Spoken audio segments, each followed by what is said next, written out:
اور جو عرش کے سائے تلے ہوگا قیامت کی تکلیف سے محفوظ ہوگا، جو عرش کے سائے تلے ہوگا وہ قیامت کی پریشانیوں سے محفوظ ہوگا، جو عرش کے سائے تلے ہوگا اس کو جام کوثر ضرور دیا جائے گا، اور جو ایک گھونٹ بھی پی لے گا 50,000 سال کے دن میں اسے کبھی بھی پیاس نہیں لگے گا۔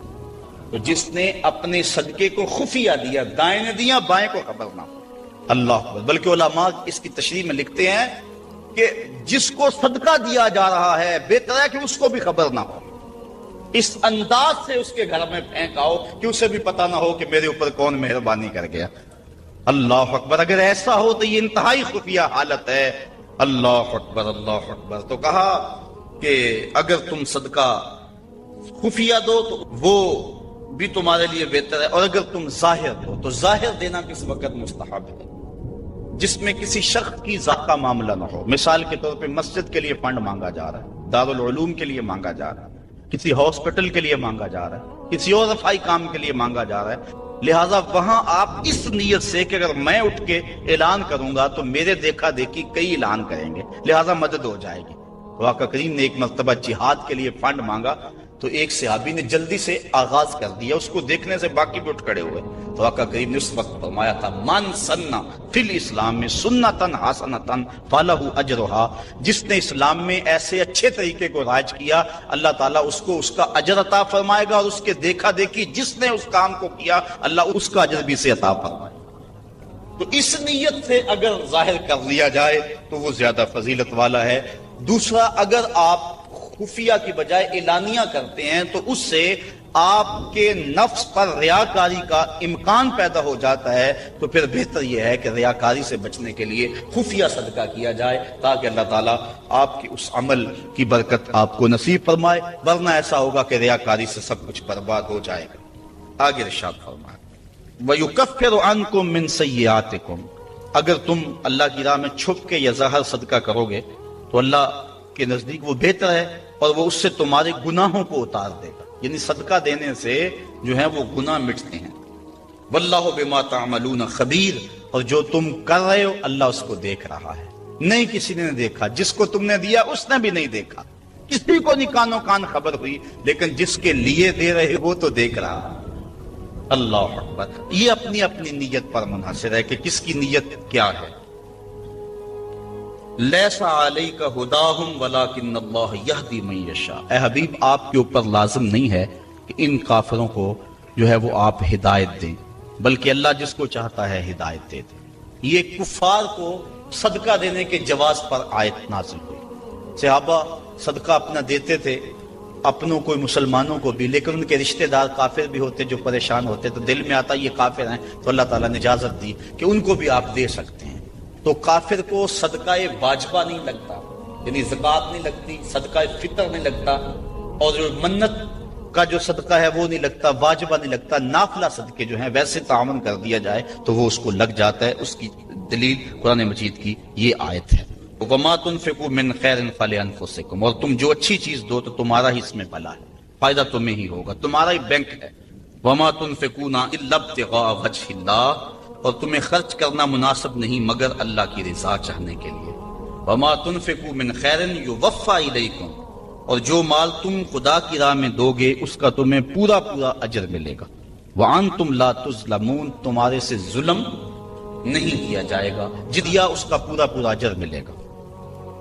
لِلْفُقَرَاءِ الَّذِينَ أُحْصِرُوا فِي سَبِيلِ اللَّهِ، یہ کہا کہ کافروں کو تم صدقہ دے سکتے، لیکن فرمایا تمہارے صدقے کے زیادہ حقدار وہ ہیں، کون؟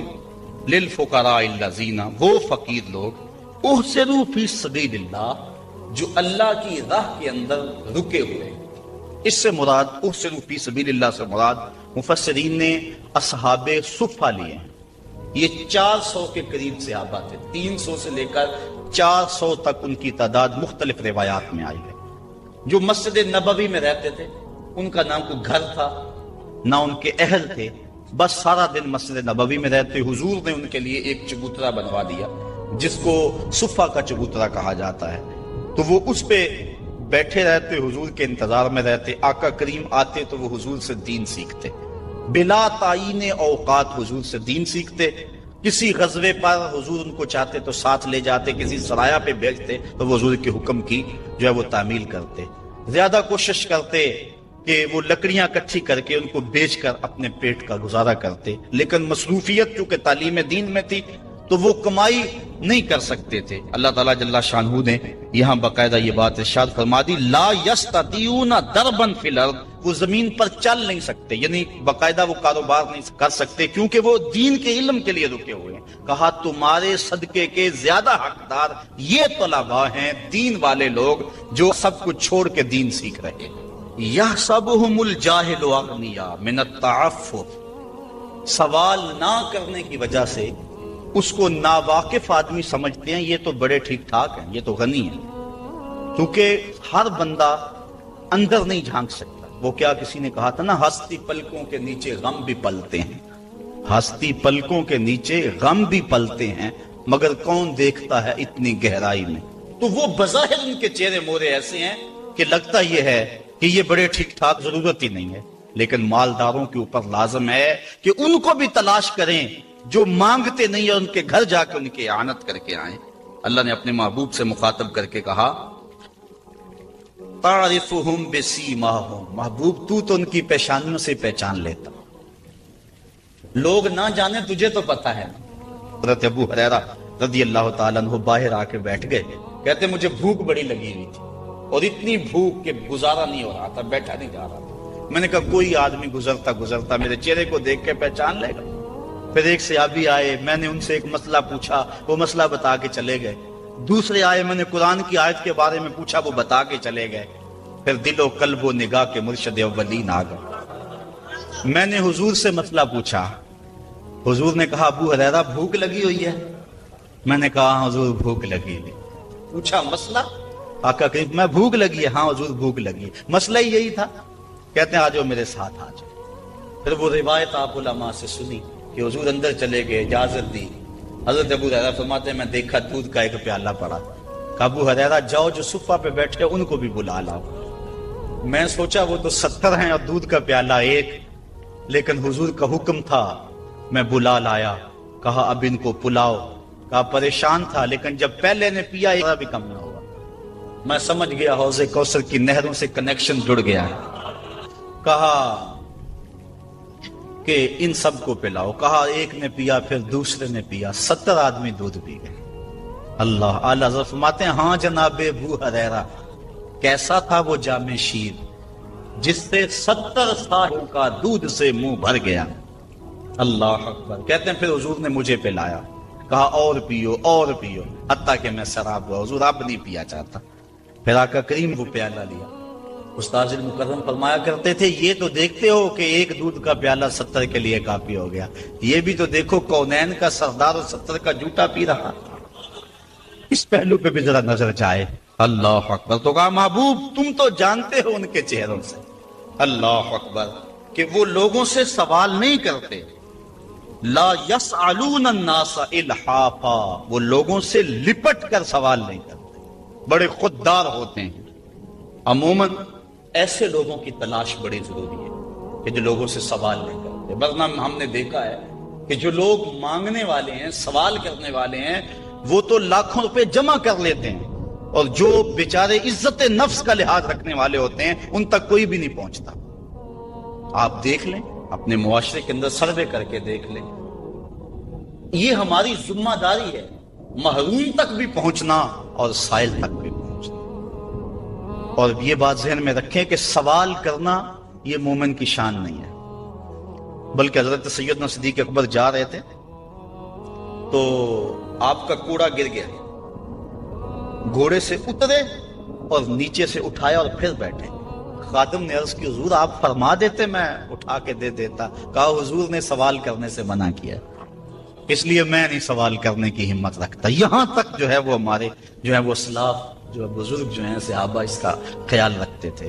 کچھ اعمال ایسے ہیں کہ ان کا سلسلہ ختم ہی نہیں ہوتا، ان میں سے ایک صدقہ جاریہ ہے، اور ایک حدیث میں اس صدقہ جاریہ کی تفصیل موجود ہے، جیسے کسی نے مسجد بنائی، کسی نے نہر کھدوائی، کسی نے کنواں کھدوا دیا، کسی نے قرآن مجید کو لوگوں تک پہنچا دیا، علم کی نشر و توبیع کی، تو یہ وہ اعمال ہیں جو صدقہ جاریہ کی صورت میں ہیں اور یہ ختم نہیں ہوتے. مجھے اور آپ کو صدقہ کی مختلف صورتیں وہ اختیار کرنی چاہیے. کھانا کھلانا بھی صدقہ ہے، لباس پہنانا بھی صدقہ ہے، حتیٰ کہ جو کمائی کر کے تم بیوی کے منہ میں رکھتے ہو وہ بھی صدقہ ہے، اپنے بچوں پر جو خرچ کرتے ہو وہ بھی صدقہ ہے. تم نے کھیتی لگائی اور چڑیاں آ کر کے دانے چگ گئیں، اللہ وہ بھی صدقے کے کھاتے میں لکھتا ہے. اللہ اکبر. تو صدقے کا بہت وسیع مفہوم ہے، کچھ دینے کے لیے نہیں ہے. کلمۃ الطیبہ، اچھی بات کر دینا، یہ بھی صدقہ ہے.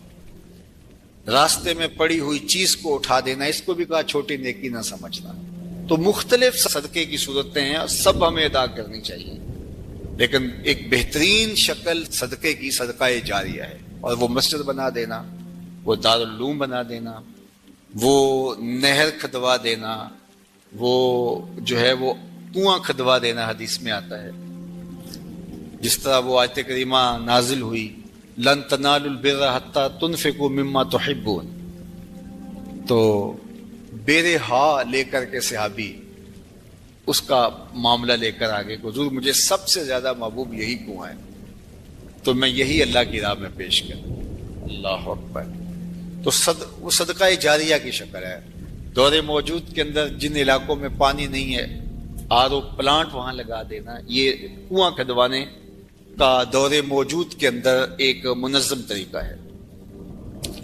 بلکہ ہمیں نیت کرنی چاہیے. میں تو پچھلے دن کہیں تھا تو تقریباً اہل خیر بیٹھے تھے، تو میں نے کہا تھا کہ آپ کو بھی کہتا ہوں، اور میں خود بھی اس کی نیت کی ہے، اور انشاءاللہ اللہ نے توفیق دی تو ہوگا بھی، کہ ہر شخص ہم میں سے ارادہ کرے، جس کے پاس مال ہے وہ تو کرے ہی کرے، جس کے پاس مال نہیں ہے وہ بھی کرے، اللہ سے مال دے گا. ہر شخص ارادہ کرے کہ میں زندگی میں کم از کم ایک مسجد تو بنواؤں گا، میں زندگی میں ایک جامعہ تو بنواؤں گا. تو یہ اگر ہم نیت کر لیں تو نیت المومن خیر من عملہ، تو اس کا ثواب آج سے ہی شروع ہو جائے گا. نیت وہ والی نہیں ہے کہ جب مال ہو تو پھر نیت ٹوٹ جائے. کچھ نیتیں ایسی ہوتی ہیں بندہ پہلے نیت کرتا ہے جب مال نہیں ہوتا. ایک واقعہ مشہور ہے کہ ایک آدمی چڑھا اس کے اوپر کھجور کے اوپر توڑنے کے لیے، تو وہاں ایک سانپ بیٹھا ہوا تھا. تو اسے نہیں پتا تھا، جب خوشے کو ہاتھ ڈالنے لگا تو ایک خوفناک سانپ دیکھا تو ڈر گیا اور فوری نیچے سرکنے لگا اور کہا اللہ اگر اس سانپ کے قہر سے تو مجھے بچا لے تو تیری راہ میں اونٹ خیرات کروں گا. اور نیچے سرکنا شروع کیا. 10 15 20 فٹ نیچے ہو گیا، لیکن وہ ابھی بھی اس کی طرف غسیلی نظروں سے دیکھ رہا تھا. لیکن کچھ تھوڑا سا محفوظ ہو گیا. کہا مالک اگر تو مجھے اس سے بچا لے تو تیری راہ میں اونٹ خیرات کروں گا. یوں اترتے اترتے نصف تک آ گیا اور سانپ کا خطرہ بھی ٹلا نہیں ہے. تو کہنے لگا اللہ اگر تو مجھے اس سانپ سے بچا لے تو تیری راہ میں بکری خیرات کروں. پھر زمین کے تھوڑا سا قریب آ گیا اور کہنے لگا اللہ تو اگر اس سانپ سے مجھے بچا لے تو مرغی دوں گا. اور پھر چھلانگ لگاتے ہوئے کہا مالک میرے گھر میں ایک انڈا پڑا ہے وہی تیری راہ میں جا کے خیرات کر دوں گا. تو اونٹ سے چلا اور معاملہ انڈے تک پہنچا. یہ صادق النیہ نہیں ہے. اللہ کے محبوب علیہ السلام نے حضرت ابو کبشہ الانماری سے ایک روایت ہے، اس میں فرمایا لوگ 4 طرح کے، ان میں سے دوسری قسم کے لوگوں کا ذکر فرمایا وَرَجُلٌ رَزَقَهُ اللَّهُ عِلْمًا وَلَمْ يَرْزُقْهُ مَالًا. وہ شخص جس کے پاس مال نہیں ہے لیکن اللہ اس کو شعور دیا ہے، فہم دیا ہے، علم دیا ہے. آگے لفظ ہے فَهُوَ صَادِقُ النِّيَّةِ، لیکن وہ نیت کا بھی سچا ہے. وہ کہتا ہے کہ اگر میرے پاس مال ہوتا لَعَمِلْتُ بِعَمَلِ فُلَانٍ، تو جو مالدار لوگ اللہ کی راہ میں خرچ کر رہے ہیں میں بھی ایسے ہی کروں. اور وہ ایسے اوپر سے نہیں کہہ رہا جب مال آ جائے تو پھر جائے. فرمایا وَهُوَ صَادِقُ النِّيَّةِ، وہ نیت کا سچا ہے. اگر مال آتا تو کرتا. آقا کریم نے فرمایا کہ کل قیامت کے دن اس نے کیا کچھ نہیں ہے لیکن جب اعمال تولیں گے تو یہ بھی اس سخی کے ساتھ ہی کھڑا ہوگا، یہ بھی افضل المنازل. تو نیت کر لینی چاہیے کہ صالح اعمال بجا لائیں، صدقہ کریں، اور صدقہ جاریہ میں مجھے آپ کو سچے دل سے اگر اللہ نصیب کر دے تو پھر یہ کوئی مشکل نہیں ہے، اور یہ سب کچھ یہاں رہ جانا ہے. اور وہ تو ہمارا کفن بھی میلا نہیں ہوتا کہ سب کچھ بانٹ لیا جاتا ہے. میاں صاحب بولے جاندی واری ڈرونا بنے ہوتے ہاتھ نہ لاندے ڈر دے جنہ لئی تو پاپ کمایا جو کتھے نہیں تیرے کر دے. ابو لہب ابو جہل سے لے کے دجال تک الکفر ملت واحدہ، کفر ختم کرنے کی کوشش کرے گا، اپنے منہوں کی پھونکوں سے اس چراغ کو بجھانے کی کوشش کرے گا، یہ چراغ کبھی آپ کو جھلملاتا ہوا بھی دکھائی دے گا، لیکن یہ بات ذہن میں رکھ لو کہ واللہ متم نورہ، اللہ اس نور کا اتمام کرے گا۔ اللہ اکبر، ولو کرہ الکافرون، کافروں کا سب کچھ ڈوب جائے، اتنا سرمایہ لگایا، مسلمان پھر ابھر گئے۔ منگولوں نے کیا کچھ نہیں کیا تھا، بغداد کو اجاڑ کے رکھ دیا، دریائے دجلہ کا بند توڑ دیا، انسانی کھوپڑیوں کے مینار تعمیر کیے گئے، 1.25 لاکھ لاشیں تہ خانوں سے ہم نے نکالی، اور کوئی نہیں کہتا تھا کہ مسلمان اب دوبارہ اٹھ پائیں گے، لیکن ہے یا یورش تاتار کے افسانے سے پاسباں کعبے کو مل گئے صنم خانے سے۔ ان اللہ یؤید ھذا الدین بید الرجل الفاجر، اللہ برے لوگوں سے بھی اس دین کا کام لے لیتا ہے۔ واللہ متم نورہ، وہ اس نور کو ہر صورت میں پورا کر کے دکھائے گا۔ یقین کا چراغ ہمارے ہاتھ میں تما دیا، یہ چراغ کبھی بھی آپ کے ہاتھ سے نہیں چھوٹنا چاہیے کہ دین غالب ہوگا۔ والذی ارسل رسولہ بالہدی ودین الحق لیظہرہ علی الدین کلہ، اللہ تعالیٰ نے رسول کو حق اور ہدایت کے ساتھ مبعوث اس لیے کیا ہے کہ تمام ادیان پر دین اسلام کو غالب کرے گا، اگرچہ مشرکین کو ناپسند ہو، ساری ان کی محنت ڈوب جائے گی، ساری کمائی ڈوب جائے گی، اتنا سرمایہ کیا، یہ ٹیکنالوجی کے کھڑے کیے گئے پہاڑ، یہ خریدے گئے غدار، یہ کائنات کے اندر ان کے عالی دماغوں کی محنت، دسیسہ کاریاں، پھیلائے گئے جال، یہ سب ضائع ہو گیا، اور اسلام جب اٹھتا ہے تو پھر اسلام اٹھ کے کھڑا ہو جاتا ہے۔ واللہ متم نورہ، اللہ اپنے نور کو ہر صورت میں اس کا اتمام کرے گا۔ اب اتمام دین کے لیے اس نے حضور کے غلاموں سے کام لینا ہے۔ آپ آئے ہو، دھوپ میں بھی بیٹھے ہو، آج عہد کر کے جاؤ کہ ہم اتمام دین کی تحریک میں عملاً شریک ہوں گے۔ اللہ اکبر، اور وہ کس طرح ہوگا؟ اللہ اور اس کے رسول کے ساتھ ہمارا تعلق اگر مضبوط ہوتا ہے تو اتمام دین ہوگا۔ پہلی بات ذہن میں رکھ لیجئے گا، دین کبھی بھی مغلوب نہیں ہوا، دین غالب رہا۔ دلائل و براہین کی روشنی میں دین ہمیشہ غالب تھا۔ سیاسی طور پہ ہم مغلوب ہوئے اور ٹیکنالوجی میں ہم مغلوب ہوئے، مختلف جگہوں پہ مختلف ذرائع میں ہم مغلوب ہوئے، لیکن اپنی فطری صداقت کے اعتبار سے دین کبھی مغلوب نہیں ہوا۔ دیگر عنوانات سے ہماری مغلوبیت ہے، اسلام اپنے فطری مزاج کے ساتھ غالب ہے۔ اللہ اور اس کے رسول کے ساتھ ہمارا تعلق مضبوط ہونا چاہیے، سطحی نہیں ہونا چاہیے، ہمارا تعلق مضبوط ہونا چاہیے۔ ہماری محبت نعروں تک محدود نہیں ہونی چاہیے، ہماری محبت صرف ہمارے لباس اور ہماری وضاحت تک محدود نہیں ہونی چاہیے، بلکہ محبت رسول کا تقاضا یہ ہے کہ ہماری روحیں بھی حضور کی غلام ہونی چاہیے، ہمارا جسم بھی حضور کا غلام ہو، ہمارا طرز زندگی، انداز معاشرت، اٹھنا بیٹھنا، رویے، شادی بیاہ مرگ، سب کچھ حضور کی غلامی کے سانچے میں ڈلی ہو۔ دوسرا کام آپ نے جو کرنا ہے وہ کتاب اللہ سے ربط مضبوط کرنا ہے۔ جتنا مضبوط ربط قرآن سے قائم ہوگا امت اوپر چلی جائے گی، صرف نعروں سے نہیں، صرف باتوں سے نہیں، میری گفتگو سے نہیں، اس اجتماع سے نہیں، آپ نے قرآن سے اپنے ربط کو مضبوط کرنا ہے۔ کوئی دن آپ کا نہ گزرے قرآن کے بغیر۔ ہم اپنے ابلاغ کو مؤثر بنائیں، اور یہ صرف مبلغین کے لیے ہی نہیں ہے، یہ ہر شخص ذمہ دار ہے کہ وہ حضور کے دین کے میسج کو آگے منتقل کرے۔ مؤثر تبلیغ کا انداز ہوگا تو اثر انداز ہوگا، اگر تبلیغ کا انداز مؤثر نہیں ہے تو وہ الٹا نقصان کا سبب ہوگا۔ اخلاق و کردار کی خوبصورتی ہر صورت کے اندر اس امت کو حاصل کرنی ہوگی۔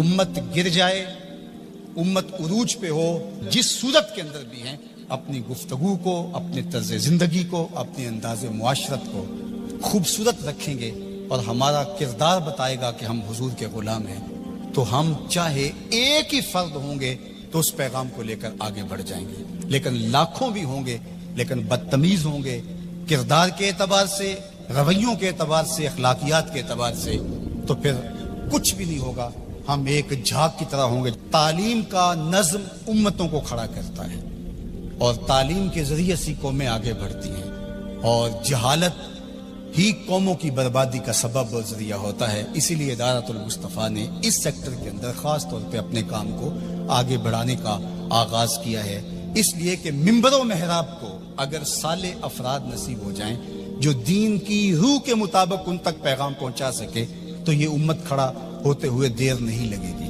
اسی طرح دوسرا کردار والدین کا ہے، تیسرا کردار معلمین کا ہے۔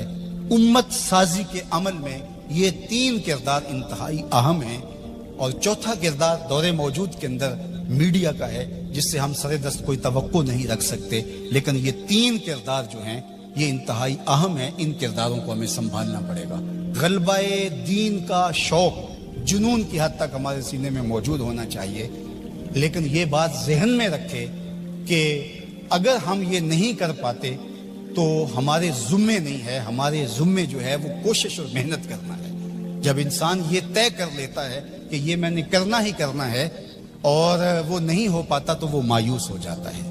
اس لیے غلبہ اگر ہو جاتا ہے تو یہ بہت اچھی بات ہے، بلکہ میں نے یہ بات کئی دفعہ کہی ہے کہ ہمارا کام صفیں سیدھی کرنا ہے، اللہ امام کو بھیج دے گا۔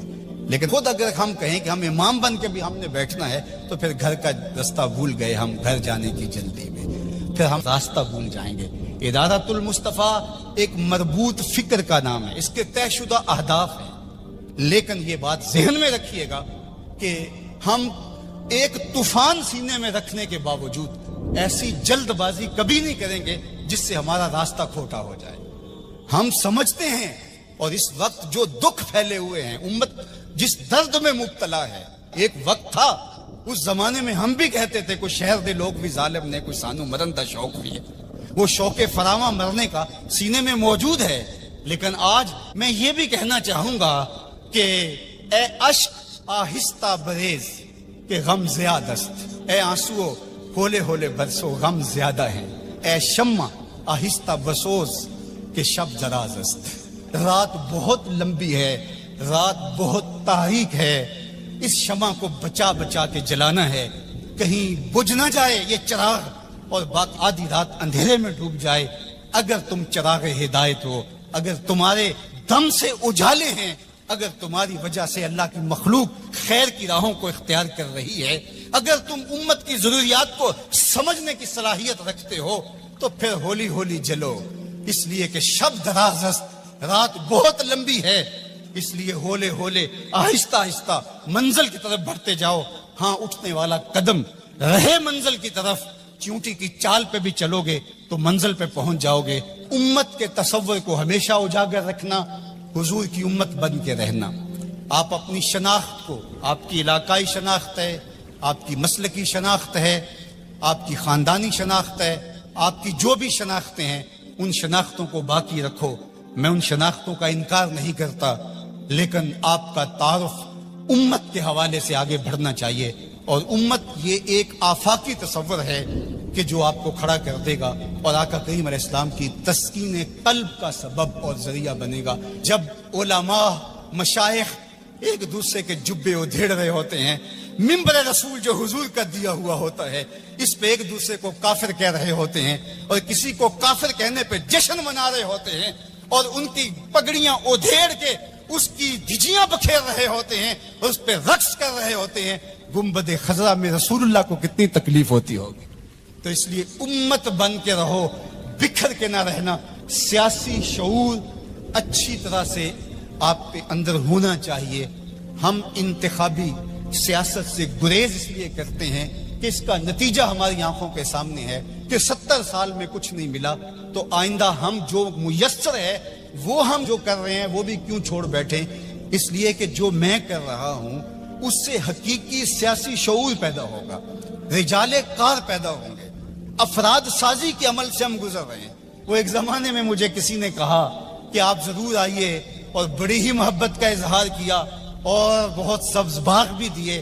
تو میں نے ان کو پیر نصیر الدین علیہ رحمہ کا ایک قول سنایا کہ ایک زمانے میں ان کو وقت کے ایک حکمران نے کہا کہ جناب آپ آئیے، ہم آپ کو وزیر بنانا چاہتے ہیں۔ تو انہوں نے ہنس کے کہا میں بادشاہ تو مجھے وزیر بنانا چاہنا ہے۔ اس لیے ہم انتخابی سیاست کا کوئی عملی نتیجہ نہیں دیکھتے۔ اور اگر آپ سوشل میڈیا اور الیکٹرانک میڈیا دیکھتے ہیں تو آج کل جو ہاہاکار مچی ہے، جو اندھیر نگری ہے، جو لہجوں کی عجیب بدبو پھیلی ہوئی ہے، تو کیا کوئی یہ پسند کرتا ہے کہ میں بھی جا کے اس ماحول میں کھڑا ہو جاؤں؟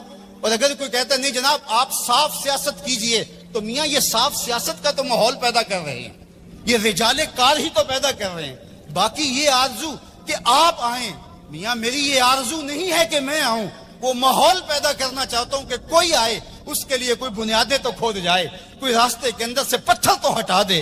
سب نے یہ کہا کہ میں آؤں گا, لیکن راستے کے اندر پتھر پڑے تھے. ہمارا مشن ان پتھروں کو ہٹانا ہے, راستے ہموار کرنا ہے, اور ہم نے دیر تک اس کام کی طرف جانا ہے. اے شمع آہستہ بسوز کہ شب دراز است, اے اشک آہستہ بریز کہ غم زیاد است. سینوں میں طوفان ہے, کل بھی کل مرجل, میرا سینہ جل رہا ہے ہنڈیوں کی طرح. میرا بھی جی چاہتا کسی دیوار سے ٹکرا جاؤں. ان حالات میں کیا کوئی دیکھ سکتا ہے کہ رسول اللہ کی امت کاٹی جا رہی ہو, بچے ذبح کیے جا رہے ہو فلسطین میں, کشمیر میں؟ لیکن کیا اس کا علاج میرے پاس سیاست کے میدان میں چھلانگ لگا دینی ہے, جہاں ٹانگیں تڑوا بیٹھوں اور جو میسر ہے وہ بھی نہ کر سکوں؟ میں جو کرتا ہوں میں شعوری طور پہ کھڑا ہوں, میں جہاں کھڑا ہوں دلیل سے کھڑا ہوں, میں جہاں کھڑا ہوں میں پورے تیقن کے ساتھ کھڑا ہوں. منزل اور ہدف میری نگاہوں کے سامنے ہے. میں آہستہ آہستہ بڑھتا چلا جاتا ہوں, لیکن منزل کی طرف میری سیدھ ہے. ہمارا نرم رو قاصد پیام زندگی لایا, ہمارا نرم رو قاصد پیام زندگی لایا. خبر دیتی تھی جن کو بجلیاں وہ بے خبر نکلے. تو ہم بجلی کی طرح کوند کر کے ہم شعلہ نہیں بنیں گے, ہم شمع بنیں گے. لوگ کہتے ہیں شعلہ بن جاؤ. شعلہ بننا بھی یہ آگ کا مزاج ہے, اور شمع بننا بھی آگ کا مزاج ہے, لیکن ہم شعلہ بننے کا مزاج نہیں رکھتے, ہم شمع بننے کا مزاج رکھتے ہیں. اے شمع آہستہ بسوز کہ شب دراز است, اے اشک آہستہ بریز کہ غم زیاد است. اس کے پاس دولت بہت ساری تھی لیکن بچے چھوٹے چھوٹے تھے. اس نے تھیلے کے اندر سونا ڈالا کہ یہ کسی کے سپرد کر جاؤں کہ میرے بچے بڑے ہوں تو ان کو دے دے. سوچا غریب کو دیا تو وہ سنبھال نہیں سکے گا, بچوں کو دیا تو وہ ضائع کر دیں گے. ایک دوست تھا اس کا امیر ترین, اس کو کہا کہ میاں یہ سونا اور تھیلا ہے, ساتھ وصیت نامہ لکھا, جب میرے بچے بڑے جوان ہو جائیں بالغ ہو جائیں تو جو تیرا جی چاہے ان بچوں کو دے دینا. یہ اس نے وصیت کی اور وہ سب کچھ اس کے سپرد کیا. بچے جوان ہوئے, اس نے لوگوں کو بلایا, بچوں کو بلایا, سونا تھیلا سب کچھ سامنے رکھا, وصیت نامہ پڑھا. ان کے باپ نے جب مرتے ہوئے مجھے یہ سونا تھیلے میں ڈال کر دیا تو ساتھ یہ وصیت نامہ لکھ کر دیا کہ جب میرے بچے جوان ہوں گے جو تیرا جی چاہے بچوں کو دے دے. تو اس نے سونا اپنے پاس رکھ لیا اور خالی تھیلا بچوں کو دے دیا. اب سارے کہیں ظلم ہوا ہے, یتیموں کے ساتھ ظلم ہوا ہے, لیکن کریں کیا کہ وصیت نامہ ہی ایسا تھا, نہ عدالتی چارہ جوئی ہو سکتی ہے, نہ اس کو کہا جا سکتا ہے. سارے کہیں ظلم ہوا. علماء سے پوچھا, کہا ظلم ہوا, لیکن کیا کہا جا سکتا ہے؟ وصیت نامہ کے اندر بات ہی ایسی تھی کہ اس نے زیادتی کی ہے اور سب کچھ خود رکھ لیا. امام اعظم امام ابو حنیفہ, سراج الامہ, امام الائمہ, آپ کی خدمت میں لوگ حاضر ہوئے کہ یوں یتیموں کے ساتھ یہاں زیادتی ہوئی, لیکن وصیت نامے کی عبارت اس طرح کی تھی, اس لیے کوئی بول بھی نہیں سکتا. آپ کو ارشاد فرمائے. کہا دوبارہ سب لوگوں کو جمع کر لو, اسے بھی بلا لو, بچوں کو بھی بلا لو. بلا لیا گیا. کہا میاں وصیت نامہ پڑھو. وصیت نامہ پڑھا گیا کہ یہ سونا ہے تھیلے میں ڈال کے تجھے دے رہا ہوں, جب میرے بچے جوان ہو جائیں گے جو تیرا جی چاہے وہ بچوں کو دے دینا. آپ نے فرمایا پھر پڑھو. اس نے پھر پڑھا. کہا اب تم بتاؤ تمہارا جی سونے کو چاہ رہا ہے یا تھیلے کو چاہ رہا ہے؟ اس نے کہا میں تو سونا رکھنا چاہتا ہوں. کہا وصیت نامہ پڑھو. وصیت میں ہے جب بچے جوان ہوں گے جو تیرا جی چاہے وہ بچوں کو دے دے. اب تیرا جی تو سونے کو چاہ رہا ہے اور وصیت میں لکھا بھی یہ ہے کہ جو تیرا جی چاہے وہ بچوں کو دے دے, لہٰذا سونا دینا, بچوں کو تھیلا رکھ خود. تو امام اعظم نے اس طرح ان یتیموں مدد فرمائی تو کہا لن تنالوا البر حتی تنفقوا مما تحبون, تم اتنی دیر تک نیکی کی حقیقت کو نہیں پہنچ سکتے جب تک اس کو تم اللہ کی راہ میں خیرات نہ کرو جس کو تم خود پسند کرو. اللہ مما تحبون, تو انسان اس کو راہ خدا میں خیرات کرے جس کو خود پسند کرتا ہے. اور آگے فرمایا وَعَلَمُوا, اور جان لو ان اللہ غنی حمید, اللہ غنی بھی ہے اور سراہا ہوا بھی ہے. اسے تمہارے مالوں کی ضرورت نہیں ہے, وہ ان غریبوں کو خود بھی تو دے سکتا تھا نا. تمہاری ڈیوٹی لگائی کہ تم دینا, وہ خود بھی تو دے سکتا تھا, لیکن یہ تمہاری آزمائش, ان کی آزمائش اور تمہاری آزمائش. اب دیکھتے ہیں کون اپنی آزمائش میں پورا نکلتا ہے. الشیطان یعدکم الفقر ویامرکم بالفحشاء, شیطان تمہیں اندیشہ دلاتا ہے محتاجی کا. اگر تم نے اللہ کی راہ میں دیا تو تم محتاج ہو جاؤ گے، تمہارے پاس اتنی دولت نکل جائے گی. وَيَأْمُرُكُمْ بِالْفَحْشَاءِ، اور تمہیں بے حیائی کا حکم دیتا ہے. بے حیائی سے یہاں مراد علماء تفسیر فرماتے ہیں بخل ہے، کنجوسی ہے. اور کنجوسی کو بے حیائی اس لیے کہا گیا کہ اس سے بڑی کیا بے حیائی ہوگی کہ غریب نانے شبینہ کو ترستا ہو اور امیر دولت کو سنبھال کے بیٹھ جائے. یہ بے حیائی نہیں ہے تو اور کیا ہے. وہ کیا کسی نے کہا تھا، گندم امیر شہر کی ہوتی رہی خراب، بچی مگر غریب کی فاقوں سے مر گئی. تو اس سے بڑی بے حیائی کیا ہوگی کہ ایک گھر میں گھی کے چراغ جلتے ہوں، ایک گھر کے اندر فضول خرچیوں پر مال لنڈھائے جا رہے ہوں، اور دوسری طرف بیوہ کی یتیم بچیاں گھر میں بوڑھی ہو رہی ہیں اور کوئی ان کا رشتہ قبول نہ کرتا ہو کہ ان کے پاس دینے کے لیے کچھ نہیں ہے، اور ہم پیسے اڑا دیں اپنے نفس کی خواہش کے لیے جو ہے وہ لاکھوں روپے خرچ کریں اور اپنی گلی میں ان غریبوں اور یتیموں کا لحاظ نہ رکھیں. تو اس سے بڑی بے حیائی اور کیا ہو سکتی ہے. اللہ تعالیٰ نے بخل کو جو ہے وہ فحشاء کے ساتھ تعبیر کیا کہ شیطان تمہیں بے حیائی کا حکم دیتا ہے. واللہ یعدکم مغفرۃ منہ وفضلا، اور اللہ تمہیں مغفرت کا اور اپنی جناب سے فضل کا وعدہ دیتا ہے. تم اس کی راہ میں خرچ کر کے تو دیکھو وہ تمہارے گناہوں کو معاف کر دے گا، اور جب تم اس کی راہ میں خرچ کرو گے تو اس کا فضل ہوگا، یعنی تمہارا مال کم نہیں ہوگا. عقل یہی کہتی ہے، شیطان بھی یہی وعدہ دیتا ہے. اور اکاؤنٹنٹ سے پوچھو تو وہ بھی کہتا ہے کہ اتنے خرچ کرو گے تو اتنے کم ہوں گے. کیلکولیٹر بھی یہی حساب دیتا ہے. لیکن اللہ کہتا ہے میں وعدہ دیتا ہوں فضل کا، تم خرچ کر کے دیکھو تمہارے مال بڑھا دوں. اور میں ایک مثال دیا کرتا ہوں، پرانے دور میں یہ ہم نے بھی دیکھا ہوا دور کہ کنویں سے پانی نکال کر کھیتوں کو ہم سیراب کیا کرتے تھے.